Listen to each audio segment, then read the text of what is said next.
please welcome to the stage Dr. Nikki Fain, Interim Provost and Senior Vice President for Academic Programs. Good afternoon. You're all in for a really wonderful Lehman lecture, so I'm glad that you're all here.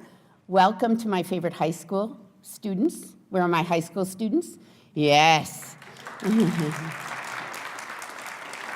Where are my School of Ed students? Do we have some? There you are. Okay. And welcome to faculty and staff, as well as distinguished guests.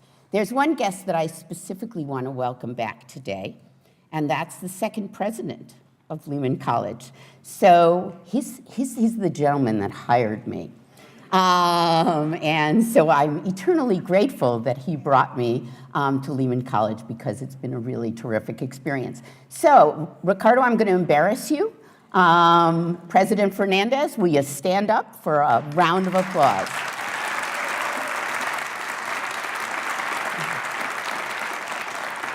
Okay, I'm going to remind you that Dr. King is going to have a presentation which will inspire you and also encourage you to ask some questions. If you have questions, individuals will be passing around cards, and I'm to be floating around. Oh, there you are. I'm to be floating around up and down, picking up some of those cards afterwards, and so we'll have a question and answer period at the end of the lecture, okay? So let's point out the individuals who, there you go. So you can see where those cards are. And so we'll hold any of your questions or comments to the end, and then I'll collect them, and we'll get the Q&A segment started at the end of the lecture. I'm going to have the pleasure of introducing you to an individual who probably needs no introduction at this point, the third president of Lehman College, and our very own Jose Luis Cruz.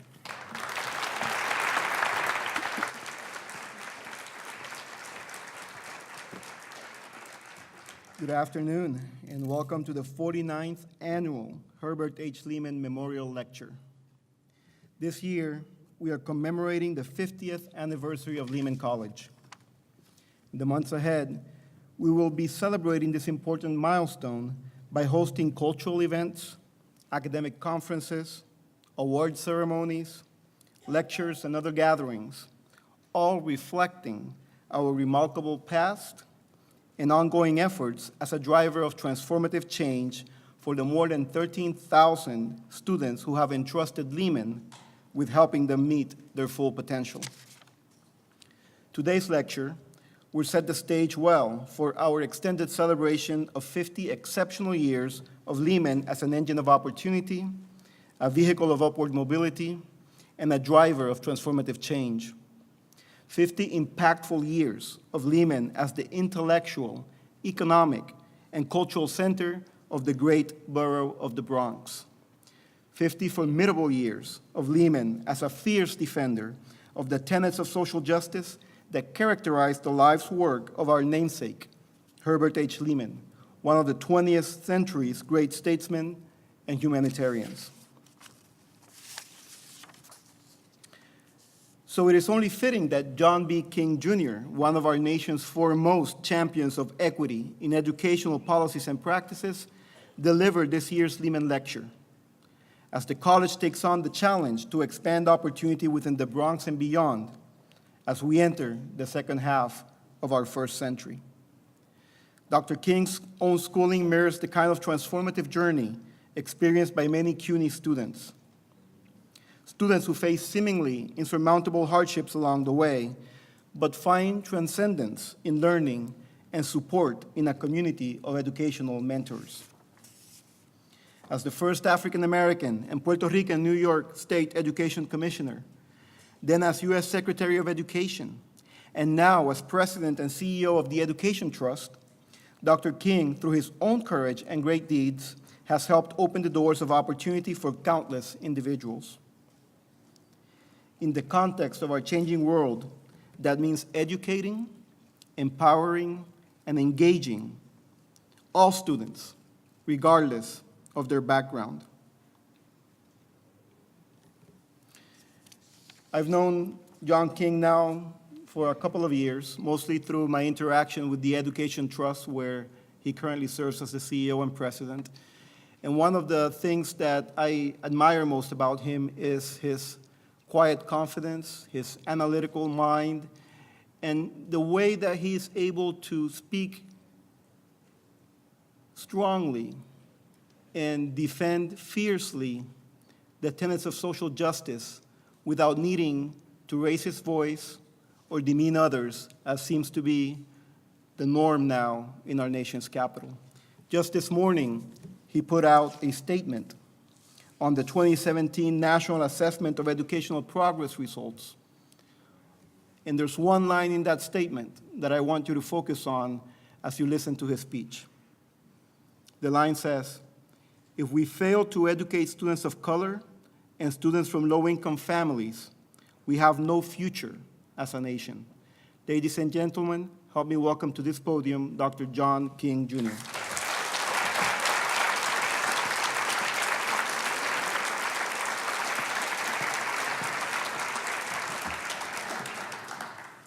Good evening, everyone. Thank you so much, President Cruz, for that introduction. It is a pleasure to be here with all of you, and it's a pleasure to come back to the Lehman College community once again to join you all.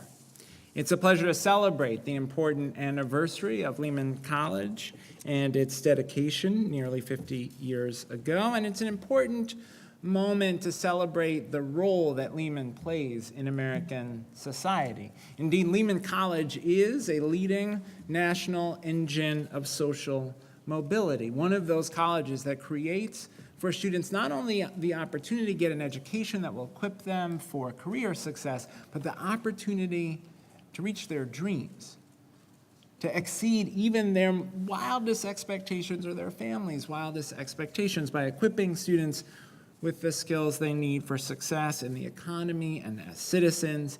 And this is particularly important at this moment as we deal with the reality in our country that too often the promise of the American dream is less accessible than it ought to be to too many of our fellow citizens. I think about the research of Raj Chetty, who has shown through his Equality Opportunity Project that in many ways it is easier to realize the American dream in Canada than it is in the United States today, because we aren't doing a good enough job ensuring that education is the engine of social mobility.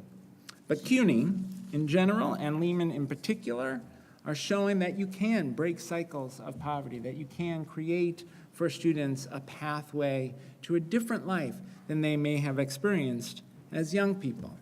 I know the value that CUNY can play in a family's life because of my own family's journey.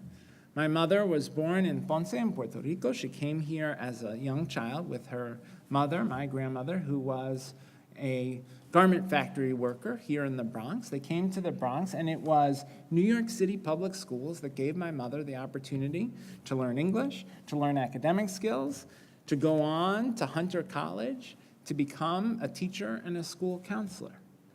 For her, CUNY was an engine of mobility, and for our family, CUNY was an engine of mobility. And that remains true today. Indeed, we know that more than 40% of CUNY students are from households earning less than $20,000. Think about that. Right? The critical role that CUNY plays as a vehicle to expand opportunity.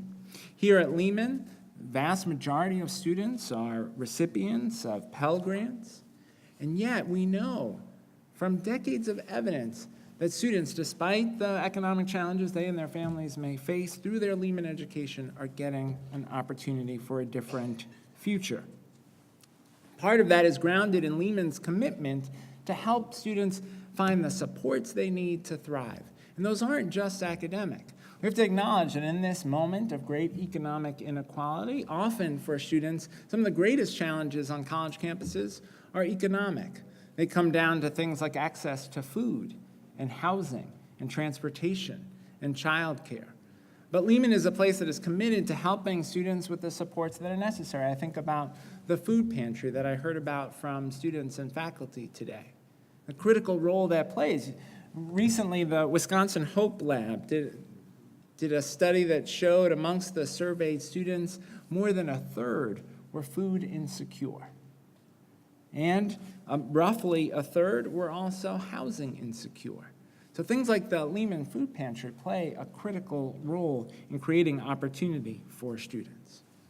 Similarly, we know that for many students, a challenge of the transition to college is whether or not they're getting the academic support, the tutoring, the guidance that they need to succeed while in college.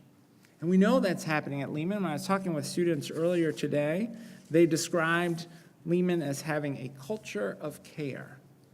Students talked about their experience with support services, with peer mentors. They talked about their experience with faculty diversity, interacting with faculty members who grew up in similar circumstances to them, the power of seeing in faculty members their own aspirations. One of the students powerfully said, "When I look at faculty members who are Dominican like me, I think to myself, wow, you did it, I could do it." Right? That's powerful. That's what the Lehman community is about. Lehman is also about rethinking academic programs in ways that will help to support students. I heard from students and faculty members today about the work to rethink math course sequences to help ensure that college algebra does not become a permanent barrier to students' success, giving students the opportunity to pursue statistics education as a way to complete their math requirements in ways that make more practical sense for their intended degree. I heard today about the work that's being done to support faculty members in thinking about how to leverage technology as a tool for learning, how to design strong blended learning or online course programs. I heard today about the critical role of childcare for students. The fact that on this campus there is a $6 million state-of-the-art childcare center that makes it possible for moms, some of them single moms, some of them working single moms, to take advantage of that child care center, undoubtedly dads as well, who are only able to pursue their studies because of the presence of that support. As the nation looks for examples of what colleges could and should be doing to help first-generation students, low-income students, students of color succeed, there is much to learn here at Lehman. But I also know that President Cruz and his team have a tremendous urgency about continuing to refine systems. They're always asking about what are other colleges and universities doing around the country that is pushing the envelope. I know they're paying close attention to places like Georgia State that are using advising systems and data systems in creative ways to make sure that students are guided on the right path. I often think about Georgia State. They call what they do at Georgia State intrusive advising, where an advisor will check in with a student if they register for a course that won't lead them to graduation, or an advisor will check in with a student who gets a bad grade on a midterm.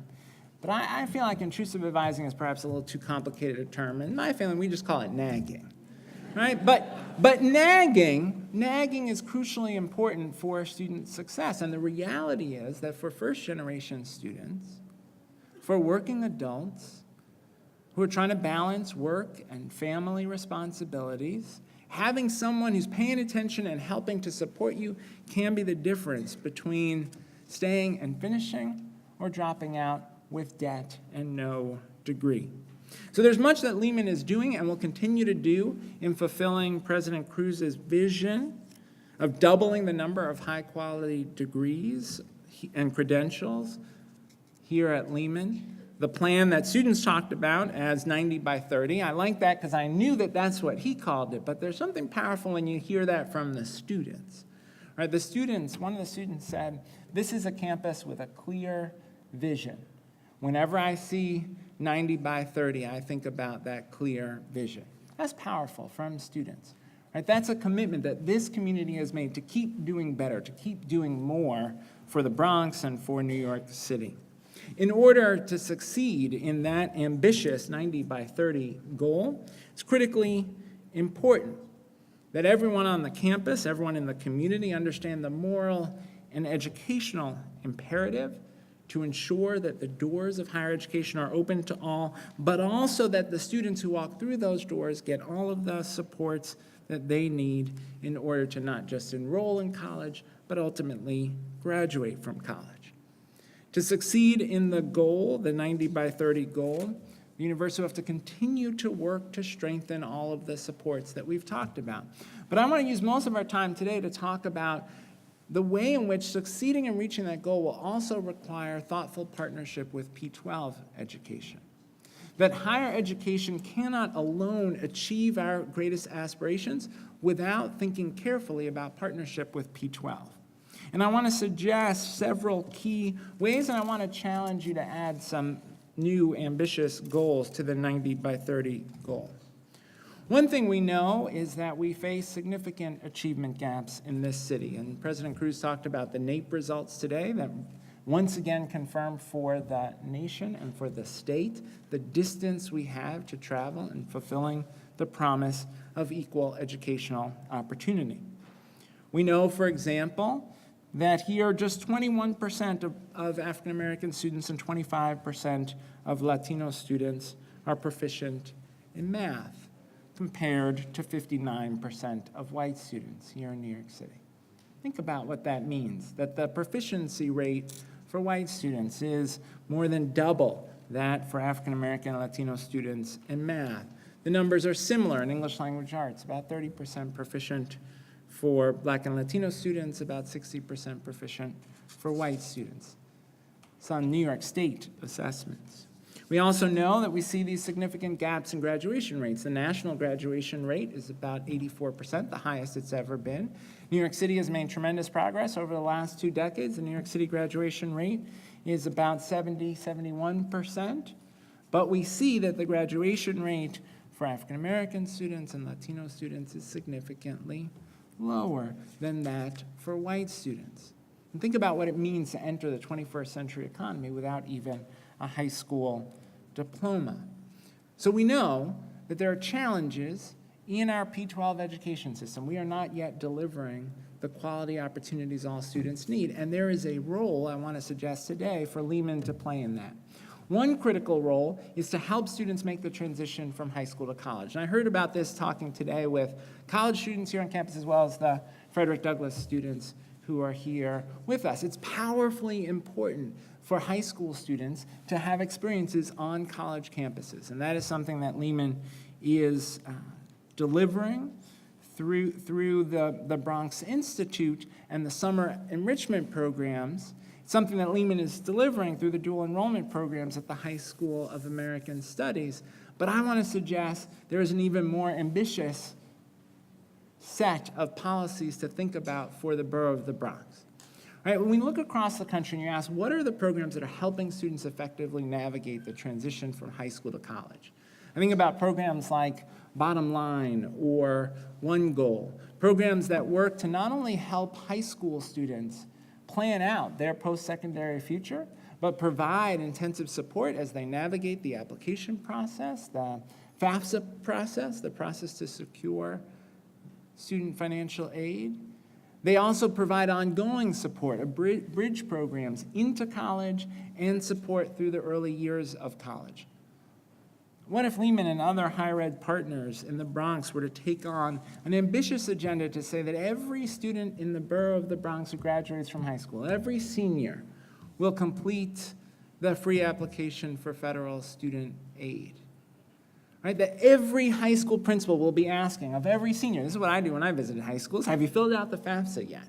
Right, because we know every year American students leave on the table billions of dollars in financial aid because they didn't complete the FAFSA. What if there was a community-wide commitment to make sure that every student would do that? What if there was a community-wide commitment to make sure that every student in the Bronx signed up for First Lady Mrs. Obama's Reach Higher initiative? One of the things I worked on with the former First Lady, Mrs. Obama, this Reach Higher initiative provides text reminders to students throughout the process of applying to college and enrolling in college and getting started in college. And the evidence from research is that those text reminders can make a meaningful difference in whether or not students complete steps of the college application and financial aid application process. What if we made sure every student participated? What if for the borough of the Bronx, we tried to replicate what Chicago is trying to do? The city of Chicago has committed, first major district to do this, has committed that every student will graduate with a post-secondary plan. Right? Every student, as a requirement in every high school, the high schools must work with students to define what is their post-secondary plan, whether that's college or career training or the military. What if Lehman was a part of a partnership to make sure that every student in the Bronx were to graduate with that post-secondary plan? What if Lehman was to participate, as the city colleges of Chicago are, in the development of post-secondary navigators who work directly with students who are at risk of not completing that post-secondary plan to get their plan right, to think through what the best option is for them?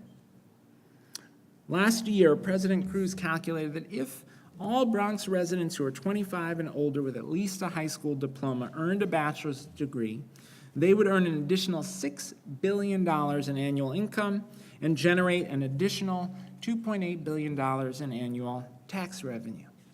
That's what's on the other side of ensuring that all students can successfully make those post-secondary transitions. He also pointed out that if that were to happen, more than 57,000 people would be lifted out of poverty. An additional 43,000 would receive employer-provided health insurance. Tens of thousands of residents would no longer need Medicaid, supplemental nutrition, or housing assistance. That's what's possible on the other side, but it can't just be about the higher ed experience. It has to be about the transition from high school to college. So that's one important way that Lehman can contribute to transformation in P-12. A second is around teachers, and we had a lot of conversation today about teacher preparation here at Lehman. What we know is that the most important in-school factor in student outcomes is the quality of their teachers and, secondarily, their school leaders. And we know that good teachers want to be at schools with strong school leaders. So those two things work together. This institution has the opportunity to contribute to ensuring that we have an even stronger educator workforce. Part of doing that is ensuring that educators are prepared to meet not only students' academic needs, but their socio-emotional needs. And again, I know this matters not just because of the policy question, but because of personal experience. I was sharing with students earlier today, the only reason I'm standing here today, the only reason I'm alive today is because of New York City public school teachers. I grew up in Brooklyn. Both my parents were career New York City public school educators. Both of them started their careers as teachers, spent their entire careers working for New York City public schools. My mom passed away when I was in 4th grade. I was 8. I lived with my dad for the next 4 years. He passed away when I was 12. My dad had undiagnosed Alzheimer's. So home was this place that was scary and inconsistent and unstable. I can recall one night when my father woke me up 2 in the morning, so it was time to go to school. And I remember being on the staircase in our house, holding onto the banister on the staircase, as my father pulled me down the stairs saying, it's time to go to school. And I remember saying, Dad, you know, it's not time to go to school. It's the middle of the night. It's not time to go to school. And I didn't know what was wrong. Right? That's what home was like. I didn't know one night to the next how he was going to be, what our interaction was going to be. As he got sicker and sicker, I took on figuring out how to pay the bills in the house, trying to keep the household going, doing the laundry, making meals. I couldn't be a kid outside of school. But I was blessed to have New York City public school teachers who made school a place that was safe and supportive and engaging and interesting and compelling. They saved my life, those teachers. I had a teacher in 4th, 5th, 6th grade, Mr. Osterweil. He was an amazing teacher who took on a role really like a surrogate father for me. But he showed me this whole world of possibility beyond Canarsie, Brooklyn. Right, in our little classroom at PS 276, he showed me this whole world of possibility. We did productions of Midsummer Night's Dream and Alice in Wonderland. 4th, 5th, 6th grade. I was the rose in Alice in Wonderland. Imagine me with big felt red petals sticking out of my head. right? He had us learn the capital and leader of every country in the world. He took us to the museum and the ballet and the botanical gardens. He just showed us all these possibilities, and he gave me a sense of hope when I didn't have a sense of hope myself. He also was academically demanding. We had this project in our class. We would read the New York Times every day. Every day, 4th, 5th, 6th grade. I still read the New York Times every day. We had this project where you had to study a country. And it was during the Cold War, and I was assigned the Soviet Union, which meant that I had to summarize all the articles about the Soviet Union, but it was the Cold War, so there were mercifully few articles. Then, the leader of the Soviet Union died. And I remember the day I came into the class, there was a little table right by the door where our New York Times were stacked up. I remember picking up the New York Times and seeing that the banner headline was about the death of the leader of the Soviet Union, and every article on the front page was about the death of the leader of the Soviet Union. I remember I knew I had to summarize every one of those articles. But you know how in the New York Times, at the bottom of the article, it says turn to page, A7? And I remember turning to page A7, and every article across both sides was about the death of the leader of the Soviet Union, and I summarized every one of those articles, but I will say, my experience in school, my academic success that I've had in life, I can attribute in no small part to summarizing those articles in Mr. Osterweil's class. His classroom was a place of socio-emotional development and academic development. That's what we should aspire to in the development of teachers. Right? We also need to aspire to the development of a diverse educator workforce. We know that a majority of the kids in our nation's public schools are kids of color, but only 18% of our teachers are teachers of color. Only 2% of our teachers are African American men.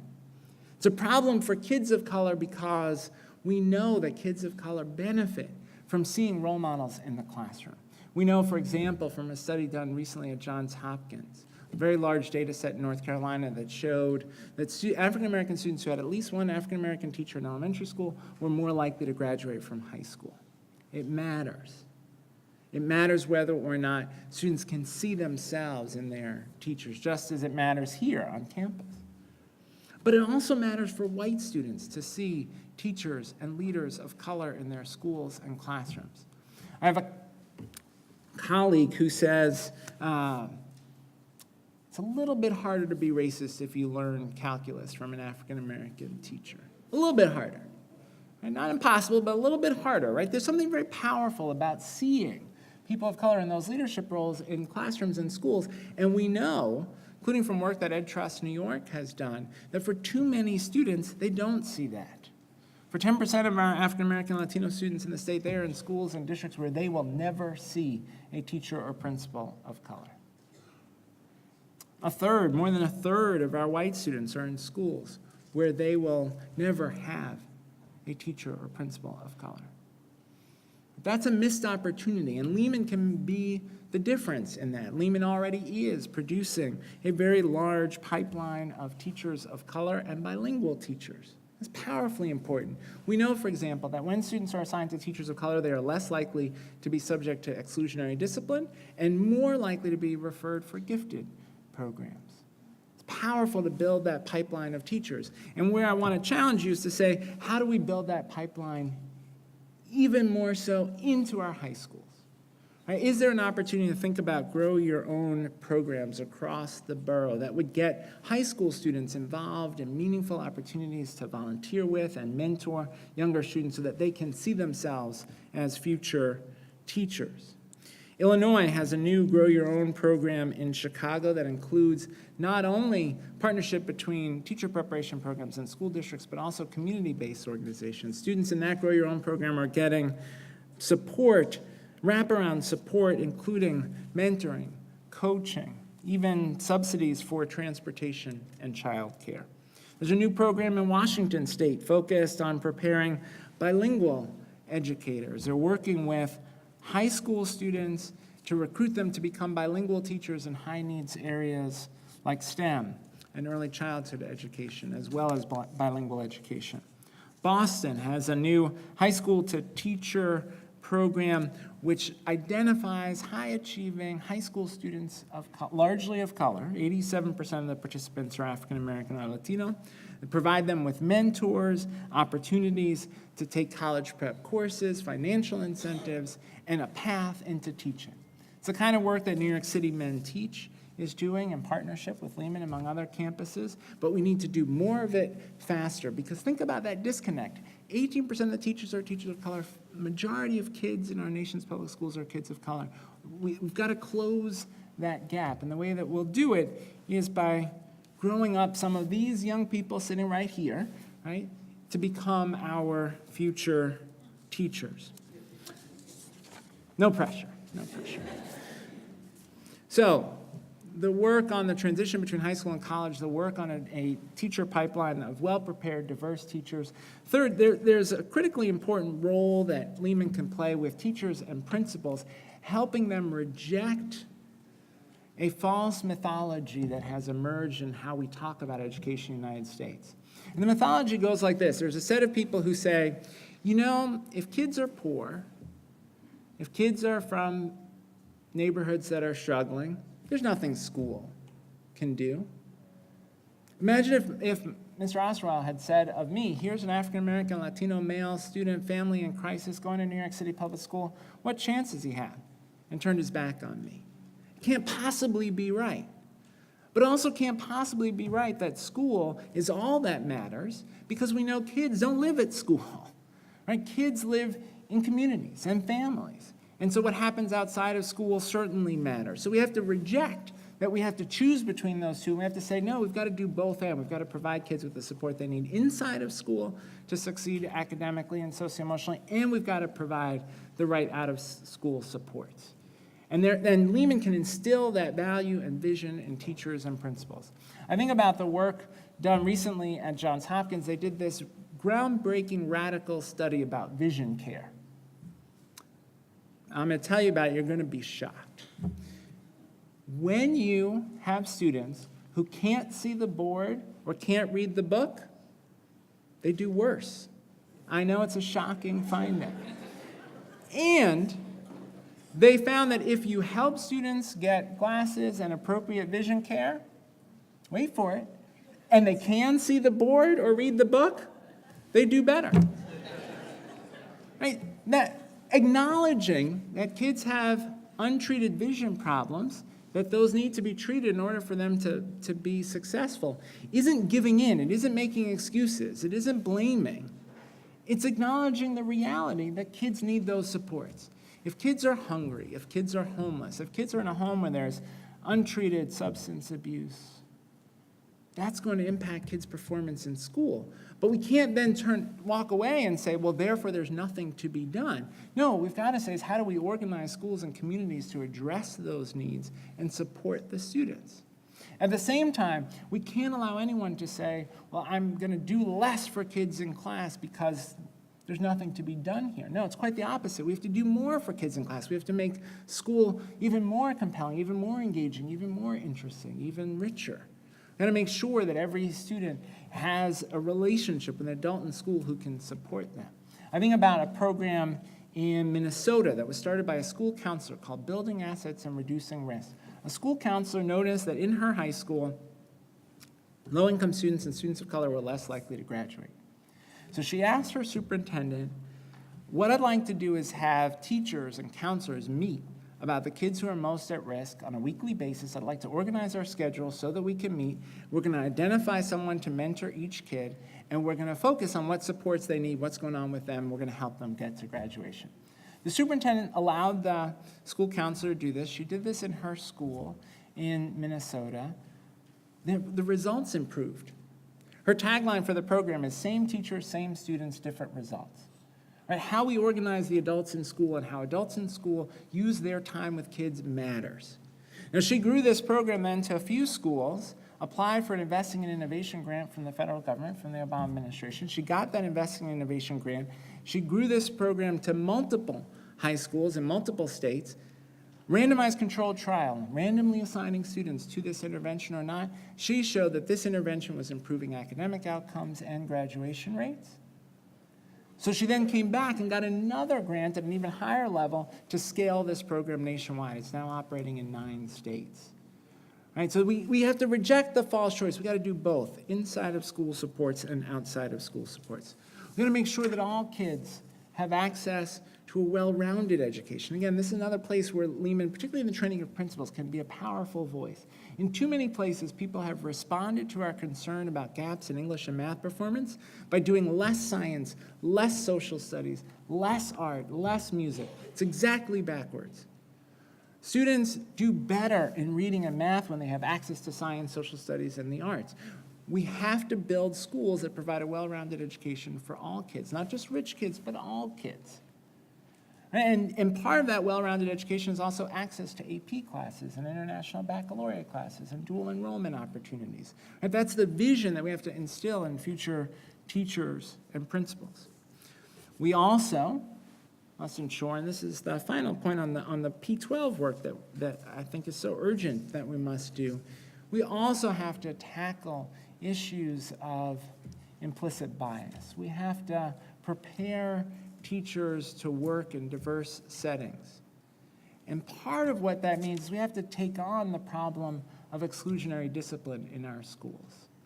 The reality that in our civil rights data collection survey at the Education Department, we showed 18% of the students in pre-K in the nation are African American.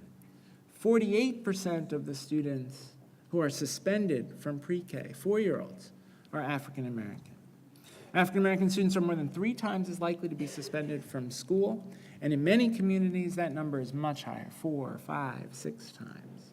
And it's not just about young men of color, it also affects young women of color. There's a fantastic book by Monique Morris called Push Out about the degree to which young women of color are disproportionately subject to exclusionary discipline, on the order of 5 times, 6 times, 7 times, 8 times as frequently as white female students in districts. We know that part of this is driven by implicit bias. That's a real thing. It's a real thing in the policing context. It's a real thing in the school context. There's a study done at Yale where pre-K teachers observed video of pre-K classrooms. Same behavior from all of the students, but teachers disproportionately identified the African American male students as needing intervention for the very same behavior that from a white female student, they didn't think required intervention. Bias is a real thing we've got to tackle. We've got to prepare teachers who are able to understand the experience of trauma that many of our kids have had, that understand strategies for culturally responsive instruction, for using restorative justice in the classroom, for finding other ways to respond to students' socio-emotional struggles. Sometimes the way I talk about it with folks is, if a kid failed a math quiz, you would never say to the kid, oh, you failed that math quiz, no more math for you. But we do that around discipline. We say, you're struggling with the social environment, no more social environment for you. No, what we should be doing is figuring out how do we support this young person in navigating the social environment, how do we give them the tools and supports they need for success. So there's much that Lehman can do to advance the 90 by 30 goal here on campus, continuing to build and evolve the supports for students, but there's also much that Lehman can do in partnership with the P12 community. So I want to end on this note, and then we'll have more of a discussion. Last week was the time as a country where we marked 50 years since the assassination of Dr. King. I was in Memphis last week at the National Civil Rights Museum, which is in the Lorraine Motel where Dr. King was assassinated, and was a part of a series of events that the National Civil Rights Museum did to mark that 50th anniversary. So I've been thinking a lot about Dr. King's legacy. Dr. King committed his life and ultimately gave his life to take on the scourges of racism and poverty and war. He was assassinated in Memphis, where he was there working with sanitation workers, organizing against poverty to take on the forces of economic inequality. And the sad truth is that in Memphis, as in many places across the country, many of the same problems Dr. King talked about then are still true today. We still see suffocating poverty. We still see glaring economic inequality. We still see segregation of housing and schools. And so last week, the country remembered. Right? The country remembered Dr. King, reflected on Dr. King's legacy. But I want to suggest, and I want us to sit with this thought tonight, that reflecting and remembering is not enough. That is not sufficient to honor Dr. King's legacy. Necessary, but not sufficient. Honoring Dr. King's legacy means action. Right? It means that we have to each ask ourselves, what are we going to do about the inequality we see? What are we going to do to be a voice against racism and poverty and war?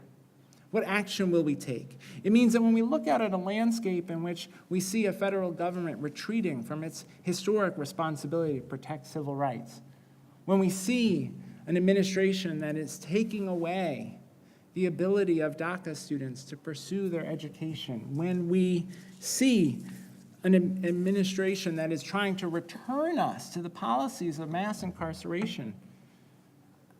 Maybe the 1990s, sometimes when you watch our current Attorney General, it feels more like the 1890s. And these are policies that are about systems of inequality. And that's not a partisan point. If you'd asked me 2 years ago what I thought was one of the bills that had the most likelihood of being passed in a bipartisan way, I would have said criminal justice reform, because there's a recognition that mass incarceration doesn't work. Denying people access to education while incarcerated doesn't work. Collateral consequences that make it impossible for returning citizens to get a job or to get housing. Those policies don't work. And yet we see folks trying to bring those policies back. We see in communities across the country, not only do we see the same segregation in some places that we saw in 1954, we see communities that are sliding backwards where the schools are getting more segregated. And this isn't just a problem over there, somewhere else. This is a problem right here in New York City. We know that there are communities where the schools are significantly more segregated than the housing. We know that there are schools with admissions policies that are more designed to preserve stratification and inequality than to advance opportunity. Here, in this city, in this progressive city, there is work that we have to do. If we're going to honor Dr. King's legacy, we've got to take on all of those challenges. Sometimes for those of us who are too young to have been a part of the civil rights movement, we may have sat and wondered, what would we have done then? Would we have been on the Freedom Rides? Would we have marched across Edmund Pettus Bridge despite the risk to our safety? Would we have sat at the lunch counter even knowing that we'd be arrested? I want to submit that this is a moment where we don't have to ask what we would have done then. We need to ask ourselves, what will we do tomorrow? Right? What action will each of us take to try to take on the inequality that we see, the poverty, the racism, the war? What will we do to make it better? What action will each of us take? So it's a privilege to be with a community of people who are committed to education equity and understand that the role of the university is not just an academic mission. It is a social mission. It is a civic mission. It is about building stronger communities. Thanks so much.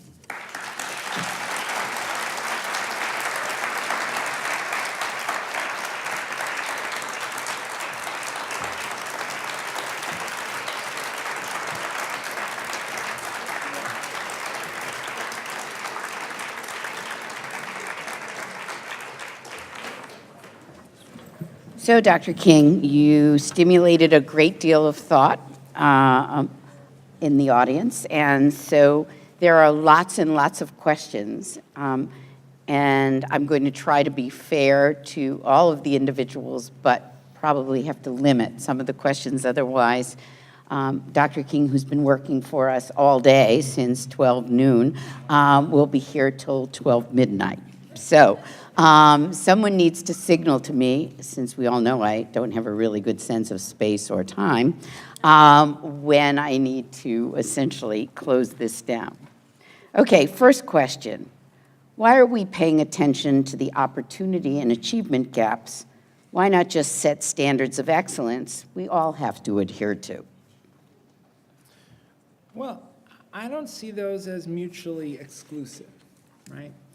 I do think we need to set high expectations for all kids, and we need to set high standards for all of our higher education institutions. But we won't close our gaps if we pretend that they aren't there. And so we have to acknowledge where those gaps are, and we have to raise questions when we see that patterns of inequality track race and class. And so to me, it's critically important that we have that honest conversation, even as we do aspire to excellence for all of our educational institutions. Great answer. Oh, sorry. You discussed the importance of a well-rounded education in P-12 schools. However, due to the rise of big data, principals are continually evaluated by the percentage of students who pass high-stakes exams such as the New York State Regents. How do we provide the resources and space for principals and teachers to engage our students who are under such pressure to get their students to achieve on standardized tests? Yeah. Well, there's an opportunity that New York has and all states have with the Every Student Succeeds Act, which President Obama signed in December of 2015, to broaden the definition of educational excellence beyond just English and math and high school graduation. And what we see around the country is, I think, some promising examples of what states can do. So some states are including, and I think New York is as well, chronic absenteeism and how they think about school performance, right? Paying close attention to who are the students who are missing 10% or more of the school year, because we know those are students who are more likely to be retained in grade and more likely to drop out. We know that there are places around the country that are building college and career indicators into their systems of accountability and support for schools. So they're trying to look at, do students from this school not only graduate from high school, but do they go on to college and take credit-bearing courses? Do they succeed in those courses? Do they persist in those courses? Do they pursue meaningful post-secondary career training that aligns with 21st century jobs?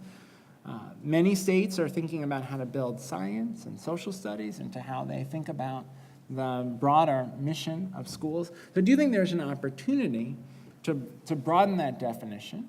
And I do think there's an opportunity for districts to be thoughtful about what they ask of their principals and teachers and to ensure that they are providing the necessary support. I think a lot of the distortions we see in how folks approach instruction, like the choice to reduce science and social studies, is a reaction to an environment of what I would describe as high accountability, low support. Right? And so in an environment of high accountability, low support, what people do is they sort of take in desperation whatever seems like the shortest path to the outcome. Right? But instead, what we have is an opportunity now to say, no, we're going to invest in the supports so that the choices are better. One final example around this. If you have a K-5 school and students in 3rd, 4th, 5th grade are struggling in reading, that is not a 3rd, 4th, 5th grade test prep problem. Right? That problem is grounded much earlier in students' educational experience. Many of us in the room who've worked in elementary schools have had the experience of being in a kindergarten classroom where the kids are so unfamiliar with letters that they hold the book upside down. Right? The way to change that is to make sure we have much stronger early learning opportunities. Pre-K is a part of that, so is pre-K3, so is good supports for families around quality child care, 0 to 3. But that's where we should be pointing our energy and our investment so that when students get to the upper elementary grades, they are able not only to read, but to read to learn across disciplines. Thank you. How important is it to ensure that post-secondary options include factors that enrich social and cultural capital, or connections and networking? Yeah, well, it's important. It's important in high school and in college. I think one of the things that I think about as a gap between higher ed institutions is that at some elite institutions, if everybody's coming from the top 1%, we know that there are elite institutions where 2/3 of the students are from the top 1%, right? Then everybody has those networks already. So when you say, well, I need a summer job at a hedge fund, everybody at the table says, oh yeah, call my dad, call my uncle.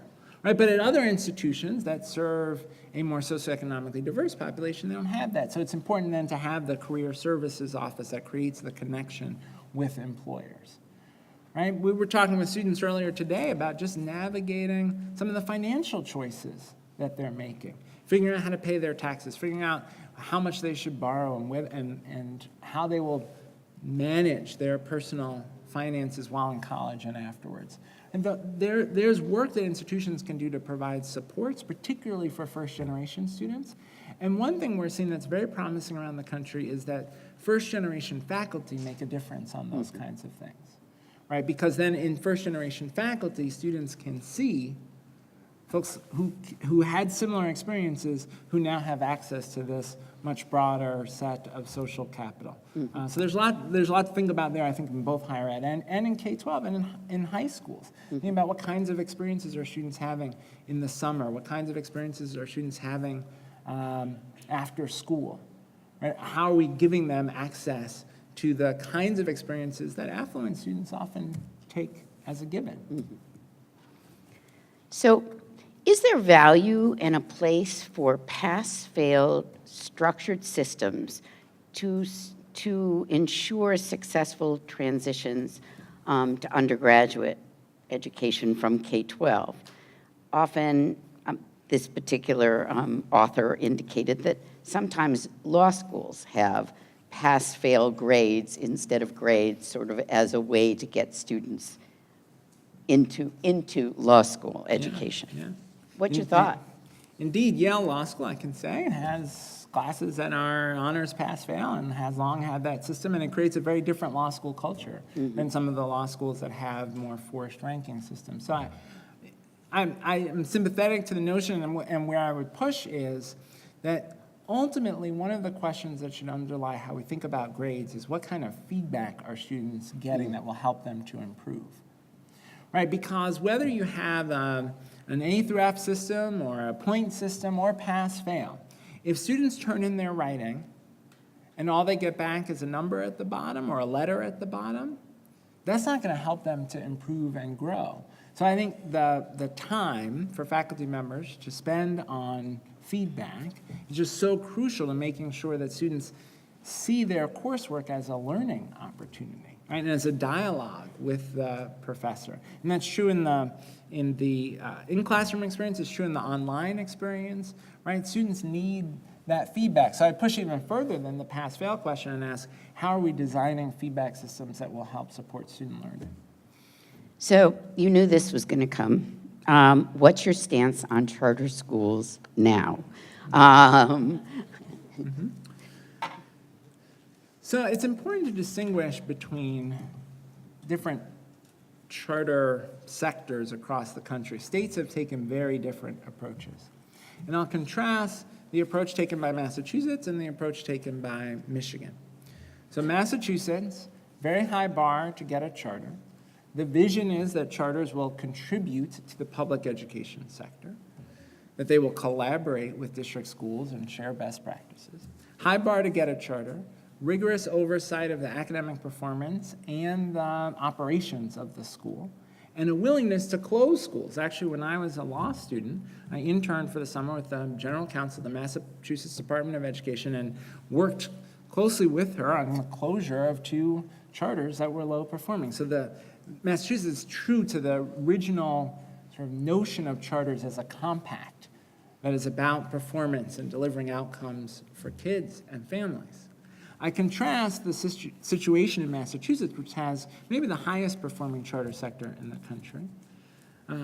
Contrast that with Michigan. Now, sometimes people think I'm picking out Michigan because my successor is from Michigan.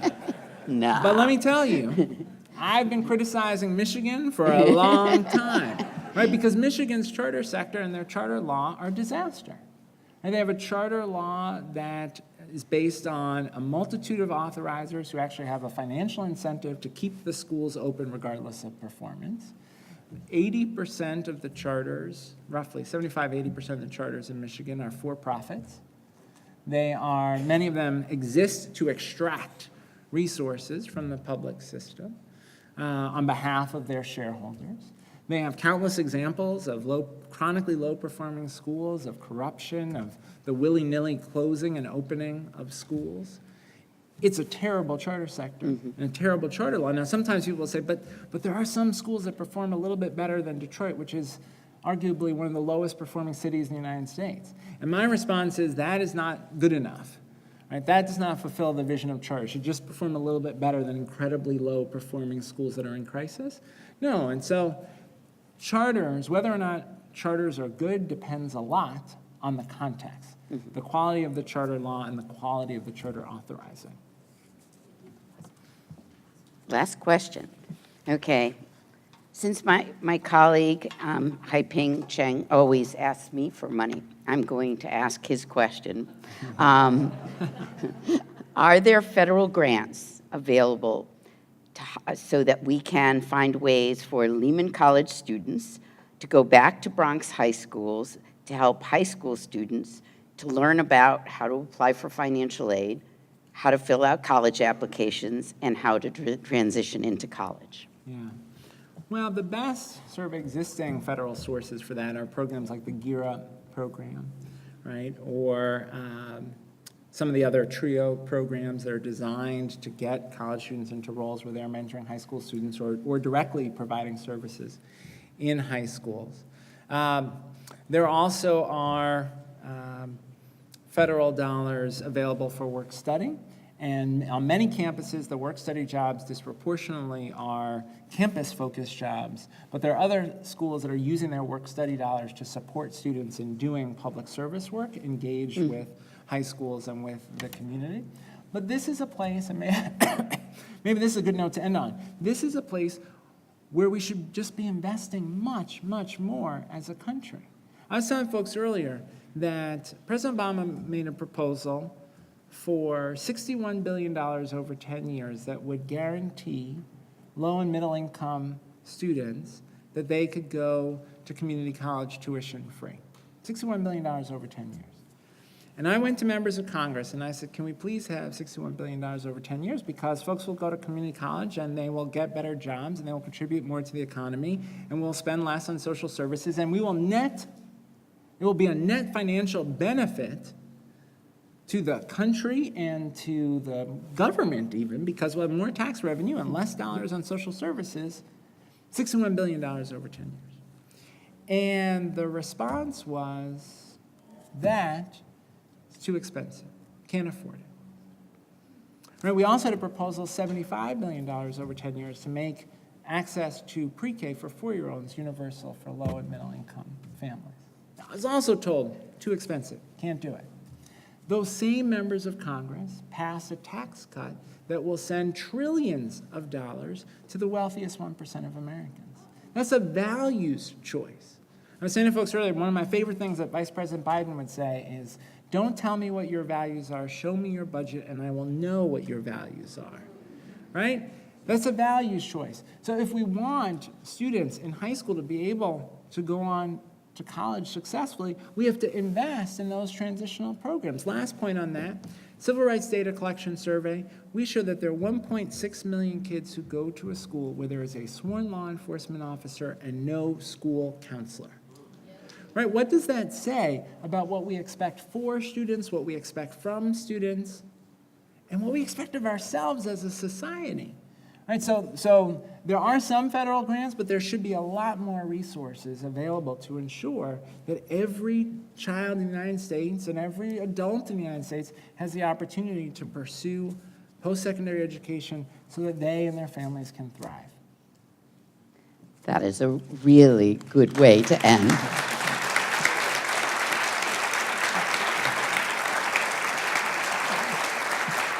So thank you so much. On behalf of everyone at Lehman College, I certainly want to thank you for your candid and capable answers to these questions, which you didn't have in advance. Thank you. So thanks again to our very inspiring speaker, Dr. John King Jr. I want him to know that we take his words not only as inspiration, but as a challenge. And those recommendations that you have made for Lehman College to go beyond its borders and work more closely with the K-12 or the P-12 school system, we will look into and we will certainly meet the challenge. Thank you very much for that. I invite all of you to join us at the reception at the faculty dining room, and we'll continue the conversation. Thank you for being here.